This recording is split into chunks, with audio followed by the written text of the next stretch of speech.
Kar di Kaizoku. OP03 drops in English this week, so that's the perfect time to do a deck breakdown on the top deck of the meta. It's Whitebeard. OP03 makes Whitebeard so broken that they had to ban his stage card.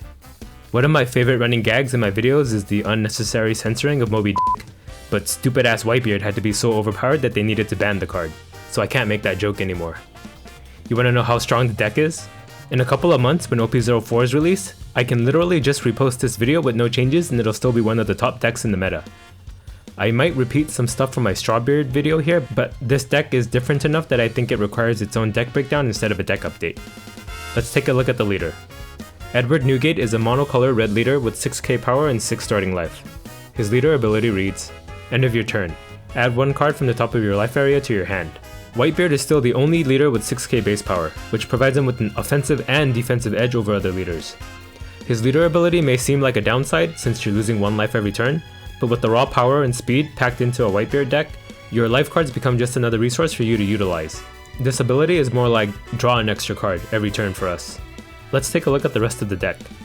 Starting with the lowest cost, we have 4 OP03 Izo. This is the guy who got Moby Dick banned. The Whitebeard Pirates package gets a Searcher. This greatly improves the consistency in drawing key cards. It makes guaranteeing a 9-cost Whitebeard on curve a lot easier. Next is 4 OP01 Otama. Just the best 2k counter in the game. You'll use her both defensively and offensively often. Next is 4 OP02 Makino. This is another 2k counter that gets run often in red decks that run Searchers. Makino will just be a 2k counter a majority of the time, but it does give you access to Izo as an attacker in a pinch. Next is 4 OP02 Atmos. This could be OP03 Speed Jill as well, but whichever floats your boat. It's a vanilla 4-cost with an identical stat line to your leader. It's a strong turn 2 play and it makes it so your weakest attacker is as easy to defend as your leader. Next is 4 OP02 Jozu. It's a Whitebeard Pirates 2k counter, so you can search it with Izo or use it to revive Marco. Next is 4 OP02 Marco. Now that we run a full Whitebeard Pirates package over Straw Hat, it's a no-brainer to run Blocker Marco. It's very easy to get value out of his revive effect in this deck. Next is 4 OP03 Marco. We get another Marco in OP03. This one can kill weenies with 3k or less power.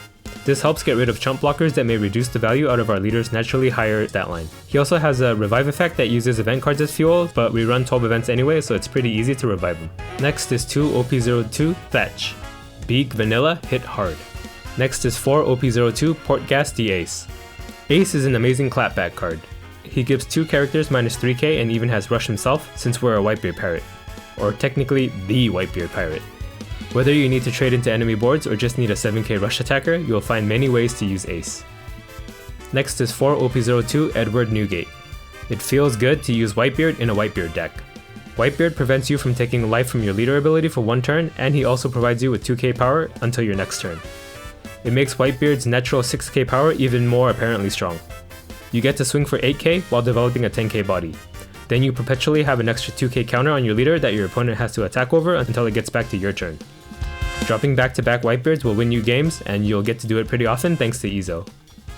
Let's move on to the events package. We still run 4 starter deck guard point. It's an incredibly Dawn efficient counter that gives you 3k for 1 Dawn. We also still run 4 OP01 Radical Beam. It's the best defensive red card in the game. If you thought 3k defense for 1 Dawn was good, Radical Beam gives you 4 for 1 Dawn. The caveat is that you need to be at 2 life, but thanks to your leader ability, you'll reach 2 life fairly easily. We also now run 4 OP02 Whitebeard Pirates. It's an event searcher that helps us with our consistency. Normally, an event searcher would be considered a dead card since it doesn't come with the body like a character searcher would. But Whitebeard Pirates provides us with additional utility on top of that. It can be used as fuel to revive both OP02 and OP03 Marco. This makes it so it's never a dead card in our deck. Whitebeard Pirates along with Izo makes dropping back-to-back Whitebeards a consistent strategy. Here's what you want to look for in starting hands. Izo can help you fill in whatever gaps you're missing in your starting hand for your curve until 9-cost Whitebeard. An Atmos or 2 are good early game drops to establish board presence too. OP03 Marco would be nice to drop on curve as it'll be really hard for your opponent to get rid of him since he can revive. Having a 9-cost Whitebeard guaranteed in hand would provide some reassurance, but I wouldn't prioritize it too high since we have 8 ways to search for him along with cards that we'll take from our life area. For matchups, I actually don't think I need a matchup section. He's kinda strong against every deck and you'll basically play the same way against every leader. You pretty much set the tempo and your opponent has to respond to you. It won't be until OP04 where defensive grindy decks get a massive boost in card pull that can actually slow you down, causing you to play differently. But for OP03 at least, there's really not much stopping you. Well, that was my OP03 and most likely OP04 Whitebeard list. I don't think there's much left to say about Whitebeard. He's going to be a dominant force and a very safe pick in this meta. It has really left me asking myself, can we get much higher? Okay, bye. Car D Kaizoku.